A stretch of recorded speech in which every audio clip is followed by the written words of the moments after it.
हाय। एक और वीडियो में आपका स्वागत है। आज का जो टॉपिक है financial benefits of AI.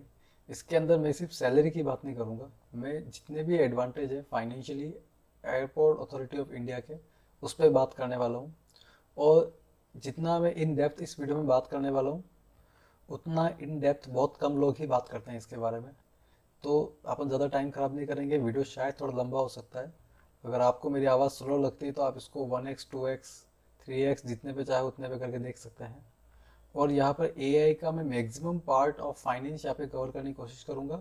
Salary structure की भी पूरी बात करूँगा। इसके अलावा एक एक्सेल फाइल भी यहाँ पर अवेलेबल है, उसके ऊपर मैं प्रॉपरली आपको समझाऊंगा कि जो एटीसी की सैलरी है या एयरपोर्ट अथॉरिटी ऑफ इंडिया में किसी एम्प्लॉय की सैलरी है वो किस तरह से बनती है और कैसे उसके कंपोनेंट डिसाइड होते हैं। मैंने इस वीडियो को इसके अलावा कुछ सेगमेंट पे डिवाइड कर दिया है, तो एक एक सेगमेंट के अंदर अपन बात करेंगे कहाँ कहाँ कौन कौन से अपने को फाइनेंशियल एडवांटेज मिलते हैं। देखो, एक बात मैं क्लियर कर दूँ, ये जो वीडियो है ये सिर्फ सैलरी को लेके नहीं है, ये वो जो भी फाइनेंशियल एडवांटेज आपको मिल सकता है उससे रिलेटेड है। अगर आप जॉब ज्वाइन करने की सोच रहे हैं तो ये वीडियो आपके लिए बहुत काम का हो सकता है। आप कंपेयर कर सकते हो दूसरी जॉब के रेस्पेक्ट में कि क्या क्या हमको एडवांटेज यहाँ पे मिलते हैं। और वीडियो के स्टार्टिंग में मैं आपको क्लियर कर देना चाहता हूँ कि इन सब इतना सब कुछ कवर करने के बाद भी हो सकता है कुछ चीज़ें रह गई हो जिसको मैं हो सके तो किसी और वीडियो में कवर करने की कोशिश करूँगा। फिर भी मैक्सिमम चीज़ें मैंने कवर कर ली है, तो चलो एक एक करके उस पर बात करते हैं। तो फिर टॉपिक एक बार फिर से आप देख लीजिए, फाइनेंशियल बेनिफिट्स ऑफ एआई। सबसे पहले जो इसके अंदर आपका केस बनता है वो है आपका सैलरी का, मंथली सैलरी कितनी होती है। तो यहाँ पर पहले मैं सैलरी स्ट्रक्चर की बात कर रहा हूँ। देखो, मैं पहले डिटेल में जो पॉइंट्स है उनकी बात करूँगा। उसके बाद मुझे पता है बहुत जने सिर्फ डेटा के अंदर इंटरेस्टेड होते हैं, कितना मिल रहा है इन हैंड, कितना पैसा मिलेगा, नंबर से मतलब होता है बहुतों को। लेकिन नंबर से बढ़कर ये होता है कि क्या क्या चीज़ें आपको मिल रही है। क्योंकि नंबर तो चेंज होगा, आप अगर जेई लेवल की बात करोगे तो अलग नंबर होगा, फिर आप किसी और लेवल पे जाते हो एएम या एजीएम तो नंबर चेंज हो जाता है। इसलिए नंबर से ज़्यादा जो इंपॉर्टेंट होता है वो स्ट्रक्चर होता है कि क्या क्या चीज़ें हैं जो बदलेगी नहीं। ये चीज़ें आपकी नहीं बदलने वाली, इसलिए इनको अच्छे से फोकस करो। उसके बाद एट द एंड वीडियो में मैं आपको पूरा एक्सेल पे लेके जाऊंगा, पूरा डिटेल में एक्सेल भी स्टडी करेंगे अपन क्या क्या चीज़ें उसमें रहती है। और हो सका तो आपको ये भी बताऊंगा कि एआई के अंदर जो एटीसी की सैलरी होती है वो कैसे 13 एलपीए तक पहुंचती है।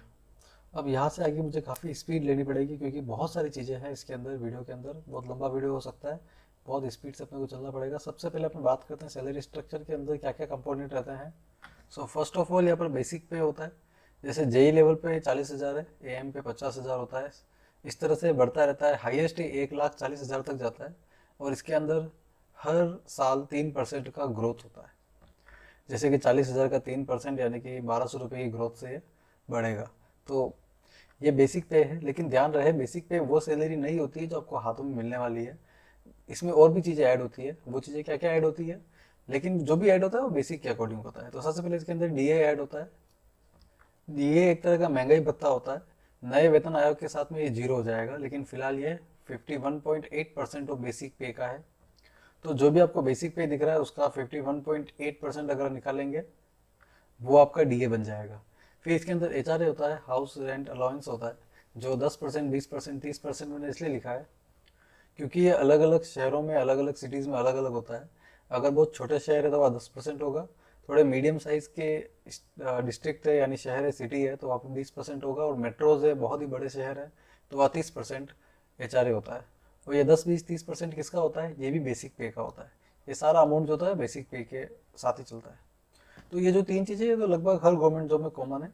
इसके अलावा यहाँ पर कुछ पर्क्स भी होते हैं, एक्स्ट्रा अलाउंस होते हैं आपके daily day to day life के लिए, जो 35% ऑफ बेसिक पे होता है। याद रहे, जब आप इन चारों को ऐड कर दोगे, ऐड ऑल, सबको ऐड करोगे तो आपकी ग्रॉस इनकम तैयार हो जाएगी। ग्रॉस इनकम यानी कि कितनी आपकी इनकम हो रही है, लेकिन ध्यान रहे ग्रॉस इनकम है, ये वो नहीं है जो आपको in hand, cash in hand मिलने वाली है। जो कैश इन हैंड आपको मिलने वाला है वो डिडक्शन के बाद मिलेगा। तो आपकी मंथली सैलरी के अंदर फिर डिडक्शन भी स्टार्ट हो जाते हैं। सबसे जो पहला डिडक्शन होता है वो ईपीएफ का होता है, जो कि बेसिकली प्रोविडेंट फंड होता है। इसके अंदर 12% ऑफ बेसिक प्लस डी है, यानी कि यहाँ पर आपने जो बेसिक और डी है दोनों को जब आप जोड़ोगे तो उसका जो 12% होगा वो आपकी सैलरी से कटने वाला है। वो डिडक्शन है, डिडक्शन माने कि जो पैसा आपके सैलरी से कटेगा। कौन सी सैलरी से, ग्रोस से। ठीक है, तो 12% इसमें से आपका कटता है, और 12% जो था वो अथॉरिटी इसमें ऐड करती है ताकि टोटल ईपीएफ आपका बन सके। इसके अलावा बेनेवलेंट फंड है, इसका 250 रुपये कटता है तो बहुत बड़ा अमाउंट नहीं है, लेकिन ये डिडक्शन हर महीने होता है, इसलिए इसको शो करना जरूरी है। फिर GINP कॉन्ट्रीब्यूशन होता है, ये 138 रुपीज़ होता है, ये भी मंथली आपका कॉन्ट्रीब्यूशन कटता रहता है। CFPF कभी कभी होता है, ये 134 रुपीज़ होता है। और एक जो मंथली डिडक्शन आपका चलता रहेगा वो आपका टैक्सेस से रिलेटेड है, लेकिन गवर्नमेंट के जो नए रूल्स है उसके अकॉर्डिंग 12,75,000 तक आपको कोई टैक्स नहीं देना है। तो जब तक आपकी सैलरी इसके अंदर आ रही है, इस रेंज में आ रही है, तब तक आप टैक्स के लिए एप्लीकेबल नहीं हो। लेकिन जैसे आप टैक्स के लिए एप्लीकेबल हो जाओगे तो जो भी टैक्स का स्लैब है 15%, 18%, जिस स्लैब में आप आओगे उसके अकॉर्डिंग आपका टैक्स कटना स्टार्ट हो जाएगा। तो याद रहे वो भी एक परमानेंट डिडक्शन है जो आपकी सैलरी में कट के ही आपको मिलेगा। तो ये वो डिडक्शन है जो आपके लगभग रेगुलर बेसिस पे होते रहेंगे। इनके कुछ एडवांटेज भी है जो अब आपको मिलेंगे बाद में। तो जो आपकी इन हैंड सैलरी होगी कि कितनी सैलरी आपको मिलने वाली है, वो सैलरी आपकी बनेगी जो भी आपकी ग्रोस सैलरी है, उस सैलरी से आपका अल्टीमेटली डिडक्शन कितना हो रहा है। जो भी आपका डिडक्शन हो रहा है वो ये डिडक्शन मैंने यहाँ मेंशन किया है, और जो भी आपकी ग्रोस सैलरी वो मैंने मेंशन करी है। ये सब कर कुराने के बाद जो आपको इन हैंड मिलेगा वो सैलरी आपको हर महीने मिलने वाली है एज ए सैलरी। याद रहे ये वो सैलरी है जो आपको हर महीने मिलेगी और हर एम्प्लॉय को मिलेगी, चाहे वो कोई भी एम्प्लॉय हो एयरपोर्ट अथॉरिटी का, चाहे वो कॉमन कैडर हो, चाहे वो ATC हो, CNS हो या नॉन एग्जीक्यूटिव हो, उन सभी को लगभग ये सैलरी मिलती है। ये सभी के लिए कॉमन है, मैंने जो बात कर रहा हूँ सभी के लिए। इसमें रेटिंग अलाउंस और स्ट्रेस की मैंने बात नहीं करी है अभी तक। और मैं बताना चाहता हूँ कि rating and stress are not the part of salary, वो सैलरी का पार्ट नहीं, वो एक्स्ट्रा है, वो अलाउंस की तरह काम करता है।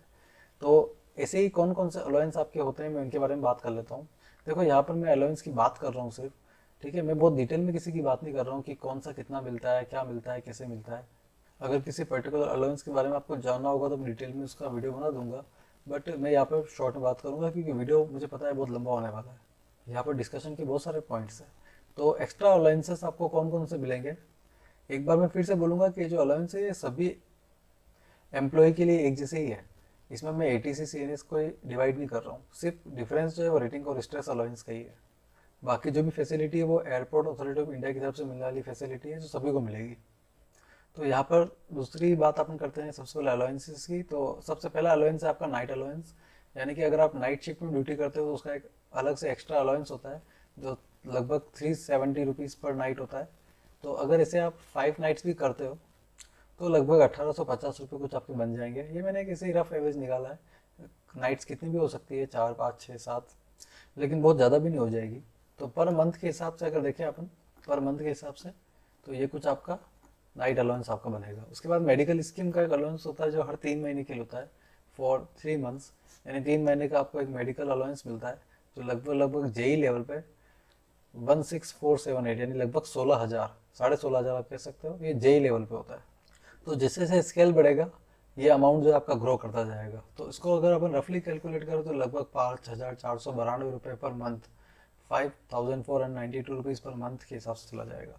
नेक्स्ट जो अलाउंस होगा आपका शू अलाउंस होता है, जूते मोजे के लिए भी आपको अलाउंस मिलता है, वो 6,800 पर ईयर होता है, यानी हर साल का आपको जूते मोजे के लिए अलाउंस मिलेगा।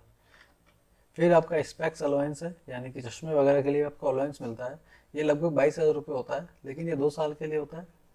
तो स्पेक्स अलाउंस भी आपको मिलता है, आप कोई भी चश्मा खरीद के उसका बिल रिम्बर्स कर सकते हो, लगभग 22,000 तक का कोई भी चश्मा आप परचेस कर सकते हो आराम से। फिर डेंटिस्ट या फिजियो से रिलेटेड आपको अलाउंस भी मिलता है जो लगभग 23,000 के आसपास होता है, लगभग 24,000 है ये।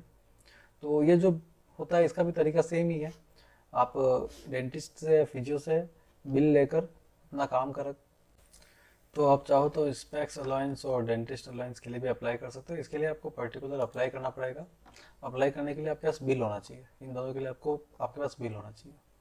फिर अपन आगे बढ़ते हैं, तो स्टिचिंग अलाउंस आपको मिलेगा।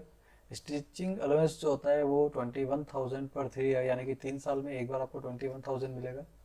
कपड़ा आपको अथॉरिटी ही प्रोवाइड करती है, उसको सिलाने के लिए आपको ये पैसा मिलता है, ये अराउंड 7,000 पर ईयर हो रहा है।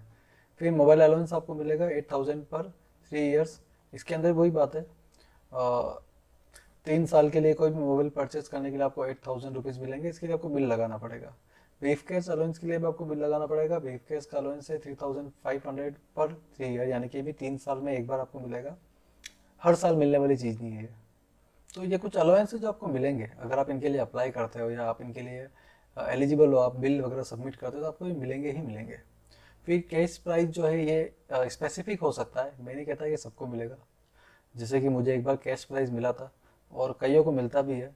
तो ये जो अमाउंट है ये 5,000 से लेके 25,000 तक आप इसमें वेरी करता है, डिपेंड करता है कौन सा कंपटीशन में आप पार्टिसिपेट कर रहे हो और आप क्या विन कर रहे हो। इसमें मैक्सिमम जो अमाउंट है वो हिंदी इवेंट्स के लिए मिलता है और इसके अलावा और भी इवेंट्स हैं। तो इस तरह से इवेंट्स अथॉरिटी में होते रहते हैं।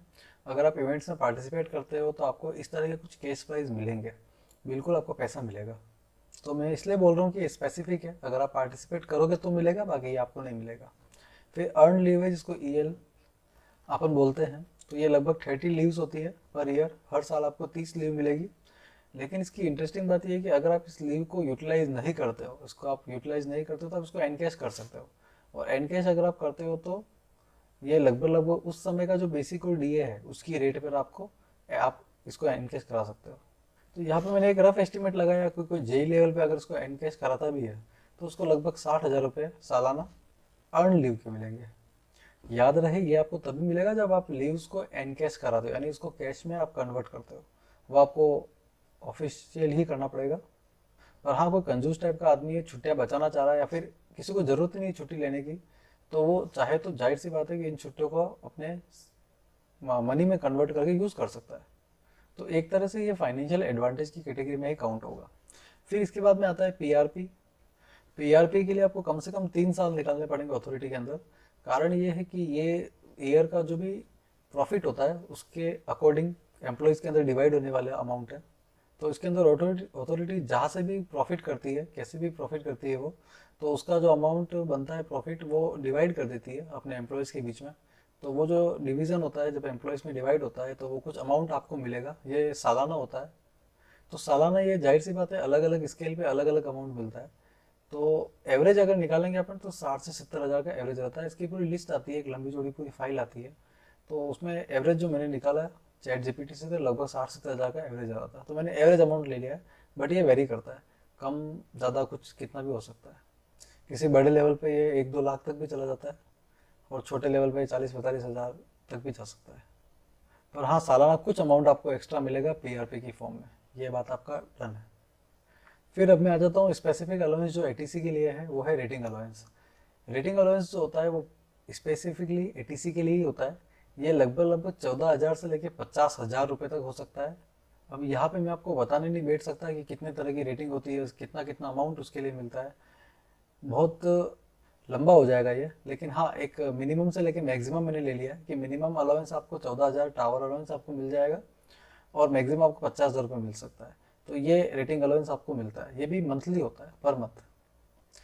फिर उसके बाद में स्ट्रेस अलाउंस होता है। अब ये स्टेशन स्पेसिफिक है, यानी अगर किसी स्टेशन पे आपको स्ट्रेस है तो उसके लिए अलाउंस आपको मिलेगा।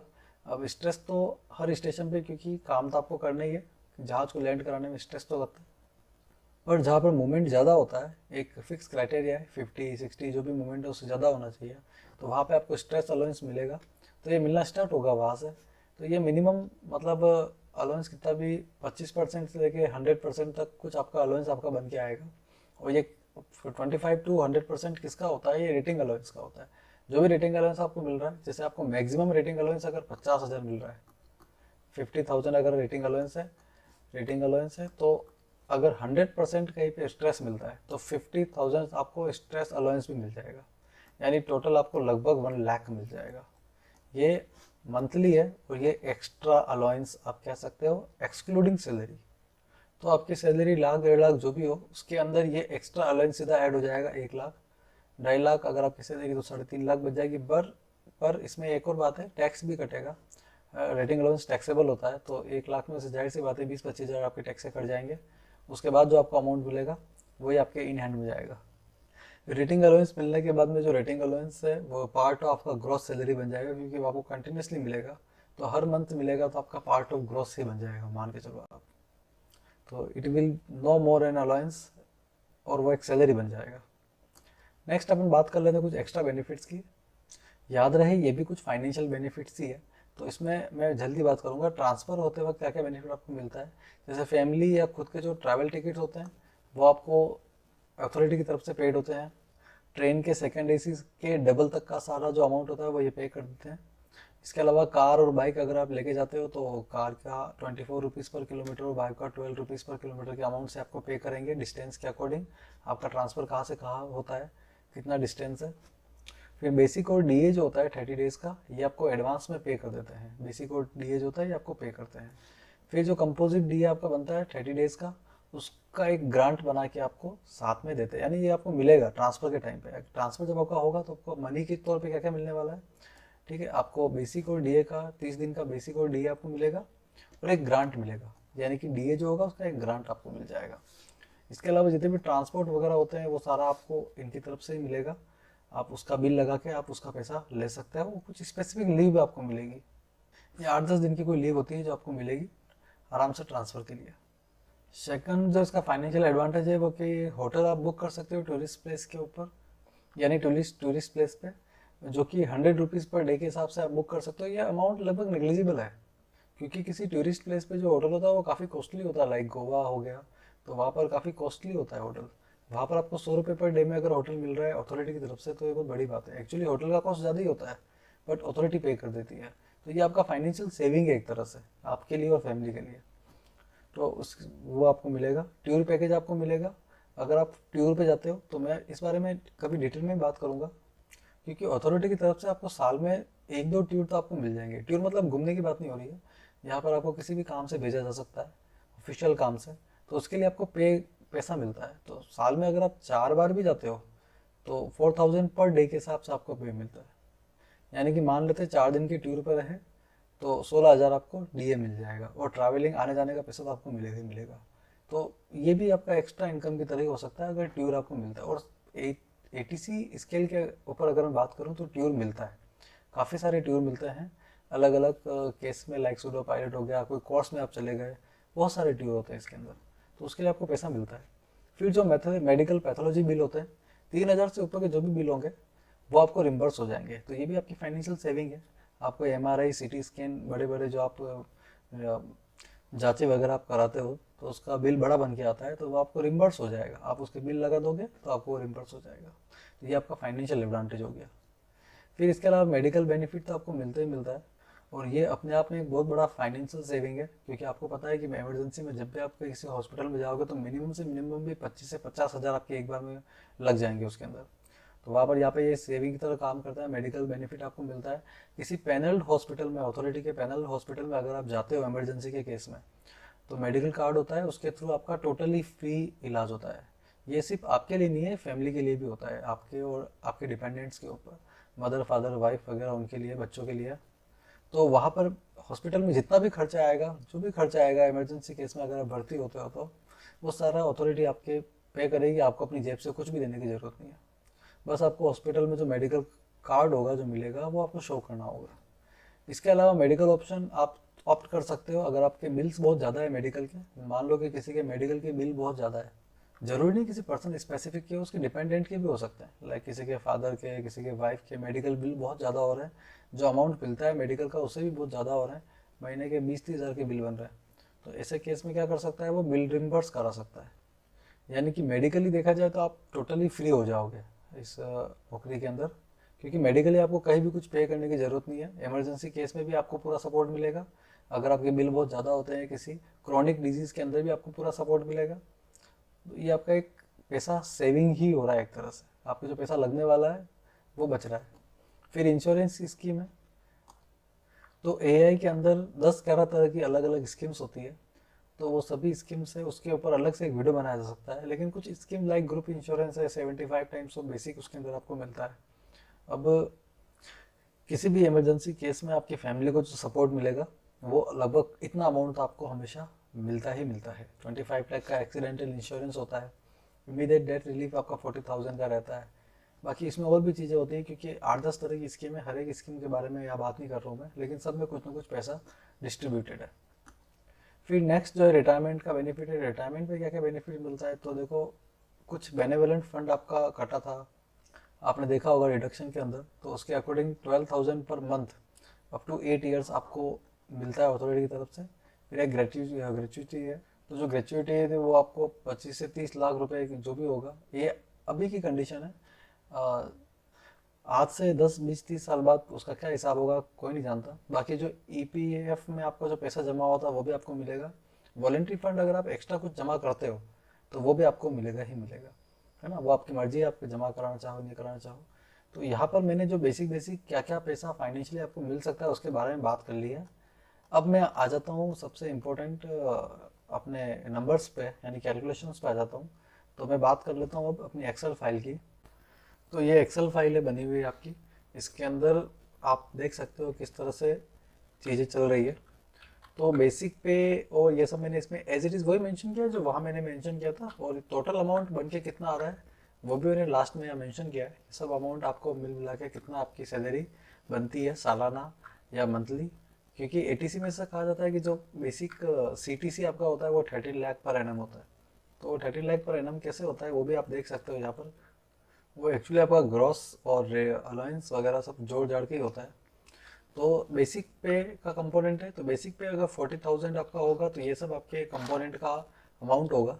लेकिन इसको अगर आप चेंज करके 50,000 कर देते हो तो आपके अमाउंट के कंपोनेंट भी सारे के सारे चेंज हो जाएंगे। तो मैं एक बेसिक सैलरी की बात करता हूँ क्योंकि कोई भी जानना चाहेगा कि लगने के जस्ट बाद उसकी सैलरी क्या होगी। तो लगने के बाद जो सैलरी बन के आएगी, देखो कैसे बन के आएगी। बेसिक पे अगर 40,000 किसी का होता है, ठीक है, इसको मैं बोल्ड कर देता हूँ। तो उसका जो डीए होगा वो 20,720। एचआरए, अभी एचआरए में डिवाइड कर दिया 10%, 20% और 30% के हिसाब से। तो 10% अगर एचआरए रहता है, वर्क्स आपके 35% के हिसाब से 14,000 रहेंगे, तो ये ग्रॉस आपकी सैलरी बनेगी। तो ये भी बनती है और ये भी बनती है। तो मोस्टली ये जो मिडल में है ये बनती है। और ये 36,720 है, ये मेट्रोज के अंदर रहेगी। मेट्रोज के अंदर क्यों? क्योंकि मेट्रोज में और कुछ बड़े शहरों में जो एचआरए होता है वो 30% के स्लैब में होता है, यानी हाईएस्ट होता है। तो मान लेते हैं अपन कि ये आपका एचआरए वगैरह सब मिला के इतना ग्रोस आपका बनता है। ठीक है, जो कैलकुलेशन है बहुत क्लियर है, हर एक के अंदर एक फॉर्मूला अप्लाई किया हुआ है। तो ग्रोस सैलरी जो बन के आपकी आएगी 40,000 के हिसाब से वो आपकी 78,720 या फिर 82,720 इतनी लगभग बन के आएगी। ठीक है, और अब मेट्रोज में अगर आपकी पोस्टिंग होती है तो 86,720 आपकी ग्रोस सैलरी बन के आएगी। फिर इसमें डिडक्शंस होंगे। तो डिडक्शन कौन कौन से होंगे देखो, ईपीएफ वाला बेनेवलेंट फंड है, जेएनपी, सीएफ, ये कॉन्ट्रीब्यूशन के डिडक्शन आपके होंगे। तो ये डिडक्शन का अमाउंट लगभग सभी में सेम ही शो हो रहा है क्योंकि ये सभी में सेम ही डिडक्ट होता है। ठीक है, तो सभी में सेम डिडक्ट होता है, तो अल्टीमेट सैलरी कितनी बन के आती है? तो इन हैंड जो बन के आएगी आपकी, अगर आपका एचआरए 10% है तो 17, लगभग 71,000 कह सकते हैं अपन। एचआरए अगर आपका 20% है यानी कि 8,000, तो लगभग 75,000। और एचआरए अगर आपका 30% है तो लगभग लगभग 79,000 आपकी इन हैंड सैलरी। ये आपकी रेगुलर सैलरी है जो आपको हर महीने मिलेगी ही मिलेगी, और यही सैलरी आपकी बन के आती है। नए नए जब आप लग रहे हो तो मान के चलो कि यही सैलरी आपको मिलने वाली है। This is the salary, mostly ये सेंट्रल वाले आपको मिलने वाली है क्योंकि अधिकतर जो सिटीज़ होती है वो 20% के स्लैब में आती है। फिर एक्स्ट्रा अलाउंस जब इसमें ऐड होता है ना। अभी तो ये आपकी वो सैलरी जो आपको हर महीने आपको मिलेगी, लेकिन इसमें अलाउंस भी तो आप ऐड करोगे। सीटीसी की अगर बात करें तो उसमें कुछ अलाउंस आपके ऐड होंगे। तो क्या क्या अलाउंस आपके ऐड कर सकते हो? तो देखो, नाइट शिफ्ट अलाउंस, अगर आप नाइट शिफ्ट कर रहे हो और लगभग आप करोगे, अगर एटीसी में आप जा रहे हो तो आप करोगे, तो नाइट शिफ्ट अलाउंस आपको 370 रुपीज़ मिलता है। तो अगर आप 5 डेज का नाइट शिफ्ट करते हो तो अराउंड 81850 आपका अमाउंट बनेगा, है ना। इसको आप बढ़ा सकते हो, आप लाइक 6 नाइट्स करते हो तो आप 2,220 अर्न कर सकते हो। तो मैंने इसको एवरेज रखा है, 5 नाइट शिफ्ट मैंने इसको एवरेज माना है, लेकिन मोस्टली 6 नाइट शिफ्ट लगभग हो जाती है। फिर मेडिकल अलाउंस जो है वो 16,478 आपका 3 मंथ्स का मिलता है। तो मैंने इसको 3 से डिवाइड कर दिया, यानी कि पर मंथ आपका कितना होगा? तो पर मंथ आपका 5,492 ये पर मंथ होगा। फिर शू अलाउंस है, ये 6,800 पर ईयर आपका रहता है, तो मैंने इसको 12 से डिवाइड कर दिया है, तो ये पर मंथ आपको मिल जाएगा। ठीक है, मैं इसको मंथली से जोड़ रहा हूँ ताकि आप मंथली में कंपेयर कर सकते हो कि मंथली सैलरी आपकी कितनी बन के आ रही है। बाकी मिलेगा तो ये ईयरली। फिर डेंटिस्ट का जो अलाउंस है उसको मैंने मंथली डिवाइड कर दिया है अगर आप पूरा यूज़ करते हो तो। लेकिन इसमें एक ग्लिच है कि डेंटिस्ट या फिजियो अलाउंस हो सकता है कि आप पूरा यूज़ ना कर पाओ, आप इसका कुछ अमाउंट यूज़ कर पाओ, लाइक 23,882 आपको मिल रहा है, बट आप पूरा नहीं यूज़ कर पाओगे, आपको इतनी ज़रूरत ही नहीं पड़ेगी। तो ये कम ज़्यादा हो सकता है ना, लेकिन ऑन एन एवरेज ये लगभग 2,000 के आसपास आपको मंथली आपको मिलेगा अगर आप यूज़ करते हो तो उसको, मतलब मिलेगा नहीं बट आप इसको ख़त्म करने से बचोगे, आपका पैसा कहीं ना कहीं बचेगा। फिर स्पेक्स अलाउंस है, चश्मे के लिए आपको पैसा मिल रहा है, तो कोई चश्मा अगर आप परचेज करना हो तो उसके लिए आपको इतना पैसा मिलता है, तो लगभग ये 600 रुपीज़ पर मंथ के आसपास बैठता है। फिर स्टिचिंग अलाउंस है जो आपको मिलता ही मिलता है, ये लगभग लगभग 600 के आसपास पर मंथ बैठता है, क्योंकि 3 साल का मैंने काउंट किया है। स्पेक्स अलाउंस में मैंने 3 साल का कर दिया गलती से, 2 साल का ही होगा, लगभग 900 के आसपास आप इसको काउंट कर सकते हो। ठीक है, फिर मोबाइल अलाउंस है वो 8,000 3 साल का है, 200 250 को मैटर नहीं करता, पर 3 साल में कुछ तो मिल रहा है। फिर ब्रीफकेस अलाउंस 100 रुपये हो रहा है, कोई इतना सेंस नहीं बनता है, 3 साल के अंदर एक बार आपको मिलेगा। कैश प्राइस को मैंने 12 से डिवाइड किया है मंथली के हिसाब से, 6,000 अगर मान लो एक बार आप जीतते हो तो उसका लगभग लगभग ऑन एन एवरेज आपको इतना आपको मिल जाएगा, 500 रुपीज़ है ना, वैसे में लिखा है मैंने मैक्स 25,000, यहाँ पे अगर आप 25,000 तक अर्न कर लेते हो तो वो 2,000 के आसपास भी चला जाता है। तो वो डिपेंड करता है कि आप कितना कर पा रहे हो या आपकी काबिलियत है। इसको आप जीरो भी कर सकते हो, क्योंकि हो सकता है आप कुछ ना कमाओ, पॉसिबल है इसके अंदर। ठीक है, मैंने इसको एवरेज लेके चल रहा हूँ कि 6,000 कुछ अगर कोई करता है, कोई मेहनत करता है तो उसको वो अर्निंग होगी। फिर अब आ जाते हैं रेटिंग अलाउंस में। तो रेटिंग अलाउंस में देखो अलग अलग तरह के अलाउंस होते हैं। तो रेटिंग अलाउंस टावर का, अप्रोच का, एरिया का, इस तरह से अलग अलग होते हैं। तो मैं इसमें कौन सा लेके चलूँ, तो मैं या तो मिनिमम लेके चल सकता हूँ या मैक्सिमम लेके चल सकता हूँ। ठीक है, मिनिमम मान लो 18,000 अपन लेके चल लेते हैं। ठीक है, और टावर का अलाउंस और एडी स्ट्रेस भी अगर आपको 18,000 मिलता है, स्ट्रेस भी 18,000 ले लेता हूँ मैं। ठीक है, तो ये सब मिला के जो आपको सैलरी बन के मिलेगी मंथली, वो लगभग 1,24,000 रुपये, 1,24,000 या 1,25,000। ठीक है, अगर आप टावर अलाउंस इसमें ऐड करते हो, टावर एंड टावर का rating allowance and stress allowance. ठीक है, एडीसी मतलब एरोड्रोम के अंदर जो टावर, ग्राउंड और क्लीनिंग का जो काम होता है वो इसमें काउंट होता है। फिर इसमें अप्रोच का भी ऑप्शन होता है, एडीसी प्लस अप्रोच का भी इसमें रेटिंग रहता है, फिर एरिया का भी रेटिंग रहता है, सब मिला के होता है। तो मैक्सिमम जो इसमें रेटिंग आपको मिलेगा प्रोसीजरल में वो 37,000 होगा, और सर्विलांस के अंदर वो 50,000 होता है। जैसे कि मैंने आपको वीडियो के पहले ही बताया था कि मैक्सिमम रेटिंग आप 50,000 ले सकते हो। तो आप अगर 18,000 लेके चलते हो तो लगभग 1,25,000 आपका मंथली सैलरी बन रहा है। इसके अंदर मैं पीआरपी भी ऐड कर चुका हूँ 70,000 के एवरेज से, और ईएल की भी मैंने अमाउंट काउंट किया है। जो ईएल अगर आप छुट्टी ले लेते हो तो वो ईएल आपका काउंट नहीं होगा, क्योंकि छुट्टी आपने कंज्यूम कर ली तो वो आप एनकैश नहीं करा सकते हो, उस लीव को आप मनी में कन्वर्ट नहीं कर सकते हो। लेकिन अगर आप लीव नहीं लेते हो, ठीक है, तो आप मनी में कन्वर्ट कर सकते हो, वो लगभग 60,000 सालाना आपको पैसा एक्स्ट्रा मिल रहा है। ठीक है, और कभी इसके बारे में डिटेल में बात करेंगे किसी और वीडियो के अंदर। बाकी स्ट्रेस अलाउंस मैंने मिनिमम लिया है, तो अगर आप इसको मैक्सिमम लेते हो, ठीक है, तो ये 50,000 तक जाएगा। बहुत बड़ा फर्क इसमें देखोगे, लेकिन मुझे नहीं लगता कि इनिशियल स्केल पे किसी को 50,000 मिलने वाला है।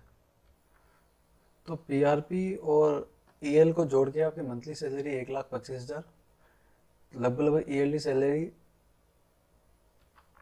विदाउट ईएल जो होगी आपकी वो 15 लाख के आसपास जा रही है ना, 15,60,000 इंक्लूडिंग ईएल को भी अगर आप इंक्लूड करते हो तो इसके अंदर मैंने इसको 18,000 जोड़ा है। तो अगर अपन है ना इस स्केल को एक बार थोड़ा सा बढ़ा दे, थोड़ा सा कैसे बढ़ा दें, अगर मैं किसी मैनेजर, सीनियर मैनेजर के लेवल की बात करूं, तो उनका जो पे स्केल होता है, बेसिक सैलरी की बात करूं तो 60-70,000 के आसपास होता है। ठीक है, तो 70,000 डालते ही आप कैलकुलेशन देखोगे चेंज हो गई है, ग्रॉस 1,44,000 तक चला गया। ठीक है, और उसके बाद में मान लो कि उसके पास सारी रेटिंग्स है, सारी उसके पास रेटिंग्स है, तो सारी रेटिंग अगर वो ले लेता है ना, 18,000 को तो अपन जीरो कर देते हैं, 50,000 उसके पास सारी रेटिंग मान लेते हैं, क्योंकि इस स्केल तक किसी किसी के पास सारी रेटिंग आ जाती है, और वो किसी मेट्रो में काम कर रहा है, तो 50,000 उसको मतलब मान के चलो आप उसको स्ट्रेस में मिलेगा, तो उसकी जो मंथली सैलरी होगी वो लगभग 3 लाख के आसपास आप देख सकते हो, इंक्लूडिंग रेटिंग एंड स्ट्रेस। ये बात आप ध्यान रखना। इसके अंदर शायद एक चीज़, एक डिडक्शन आपका रह गया है कुछ, हाँ, टैक्सेस का रह गया है। टैक्सेस भी आप डिडक्ट कर सकते हो। टैक्सेस जैसे आप डिडक्ट करोगे तो ये हिसाब किताब थोड़ा चेंज हो जाएगा। तो एक टैक्सेस का डिडक्शन अगर आप लगा दोगे तो थोड़ा सा कुछ तो अच्छा आप टैक्सेस डायरेक्ट निकाल सकते हो, कोई दिक्कत नहीं है। जैसे 3 लाख सैलरी हो रही है तो लगभग इसके अंदर आप मान के चलो लगभग 60-70 हज़ार आपका टैक्स में चला जाएगा, आप ऐसा मान के चलो। ठीक है, तो इतना तो होता है। फिर ईयरली सैलरी इतनी बन के आएगी, तो वाकई में ऐसा होता है, इतनी सैलरी आपको मिलती है। मैं फिर 40 हज़ार का अपने बेसिक लगा के छोड़ रहा हूँ यहाँ पर। तो 40 हज़ार के बेसिक के ऊपर आप देख सकते हो कुछ हिसाब। अच्छा, ये रेटिंग हाई हो गई है।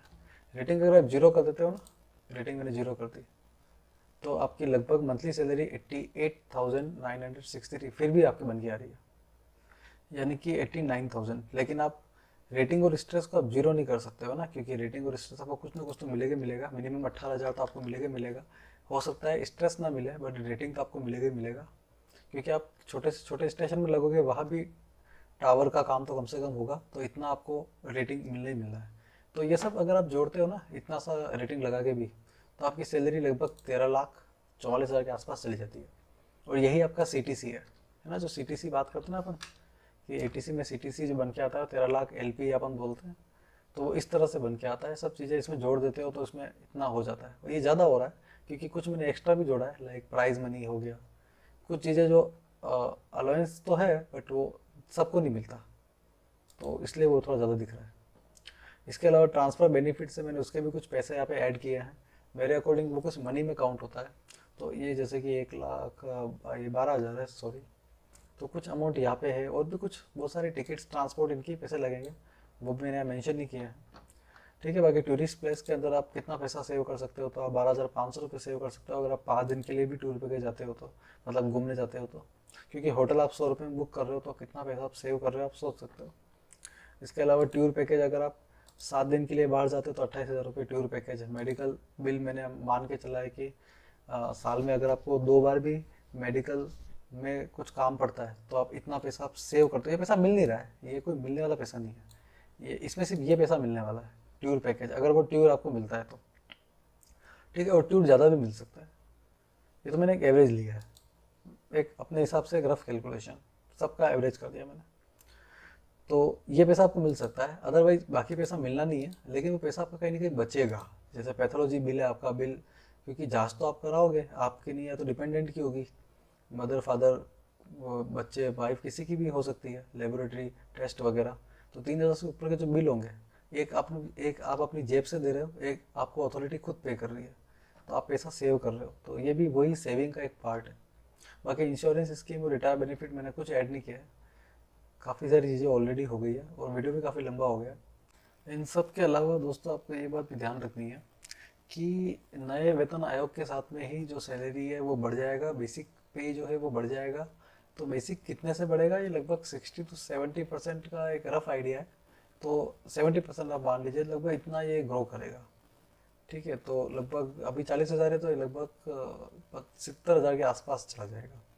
तो जैसे ही बेसिक ग्रो करेगा, आप देख सकते हो इस एक्सेल फाइल के अंदर कि बेसिक की ग्रो करते ही, बेसिक अगर 70 हो जाता है तो आपकी हर चीज़ ग्रो कर जाएगी। हाँ, इसमें डी आपका जीरो हो जाएगा, दिस विल बिकम जीरो, ये आपका जीरो हो जाएगा, लेकिन बाकी चीज़ें आपकी ग्रो करेगी। ठीक है, तो ये आपको ध्यान रखना है, ये चीज़ें भी होती है।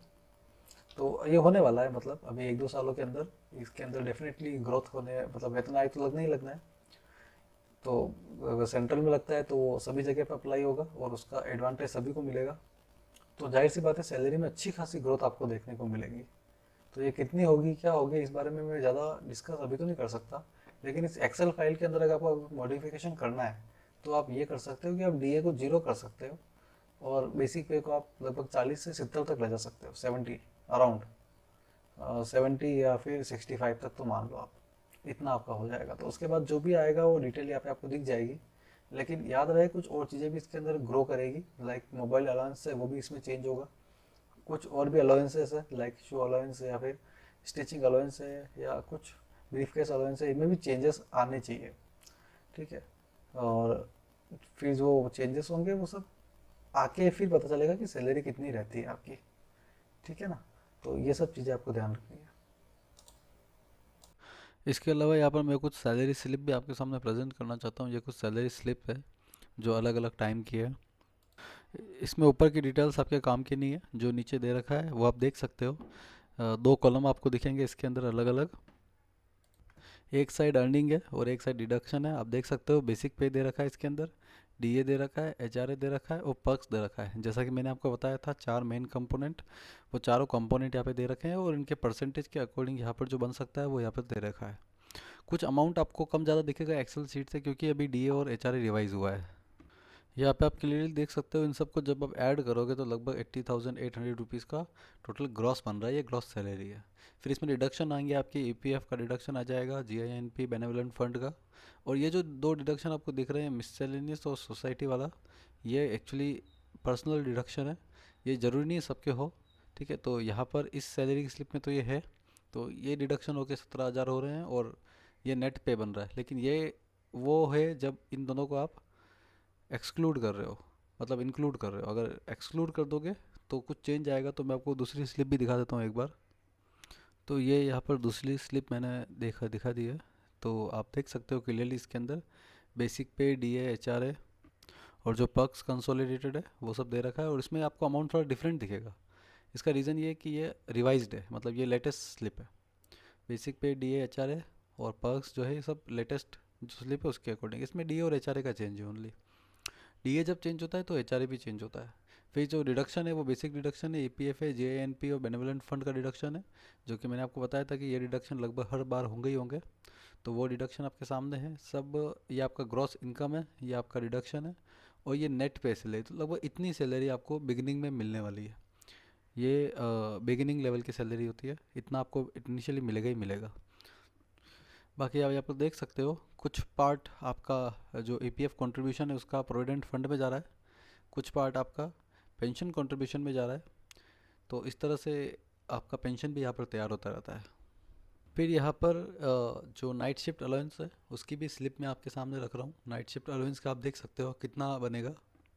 तो यहाँ पे जो दिख रहा है ये लगभग 5 नाइट शिफ्ट का। ये मैंने आपको बोला था कि एवरेज जो बनता है वो यही बनता है। तो ये आपका एवरेज बनेगा नाइट शिफ्ट का लगभग। इससे ज़्यादा बन सकता है, कोई चांस है इससे ज़्यादा बन सकता है। डिपेंड करता है कि आप कितनी नाइट शिफ्ट करते हो, कितनी शिफ्ट में आपको अलाउ होता है। फिर एक जो ये स्लिप है ये कैश प्राइस की है, आप देख सकते हो यहाँ पे कैश प्राइस साफ साफ मेंशन कर रखा है। तो कैश प्राइस 5,100 जो मिला है, ये जो कैश प्राइस है किसी इवेंट की वजह से मिला होगा। तो इस तरह से ये भी एक पार्ट ऑफ सैलरी, आप मतलब सैलरी का पार्ट तो नहीं बोलेंगे बट अलाउंस टाइप आपको मिलता रहता है। तो जो मैंने उस एक्सेल में आपको बताया वो लगभग काफ़ी सारी चीज़ें यहाँ पे आपको मेंशन होती हुई दिखेगी। ट्यूर और इसका भी मैं आपको दिखा सकता हूँ, पर उनका जो पैसा है वो सीधा अकाउंट में आ जाता है। इस तरह से कोई स्लिप जनरेट होकर नहीं आती। जिन चीज़ों की स्लिप जनरेट होकर आती है वो मैं आपको बता रहा हूँ। इसके अलावा रेटिंग अलाउंस और स्ट्रेस अलाउंस जो होता है वो लगभग सैलरी में ऐड होकर आ जाता है। तो जो अलग से स्लिप आपको दिख रही है वो ये सारी स्लिप होती है। और बाकी जो कंपोनेंट है वो आपको अलग अलग टाइम पे अलग अलग ड्यूरेशन में मिलते रहेंगे। तो जो और मैंने आपको बताया वो सारी चीज़ें यहाँ पर कंबाइन करता हूँ मैं।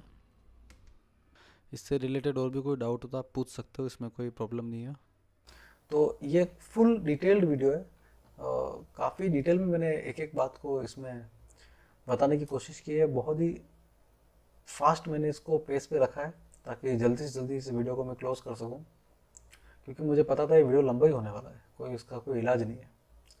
बट ठीक है, जो भी है ये आपका ओवरऑल स्केल है। और एक्सेल फाइल अगर आपको चाहिए तो आप मुझे ज़रूर इंस्टाग्राम वगैरह पे मैसेज कर दीजिएगा, मैं आपको ये एक्सेल फाइल भी दे दूंगा, क्योंकि मेरे तो किसी काम की नहीं है, मैंने मेहनत आपके लिए की है।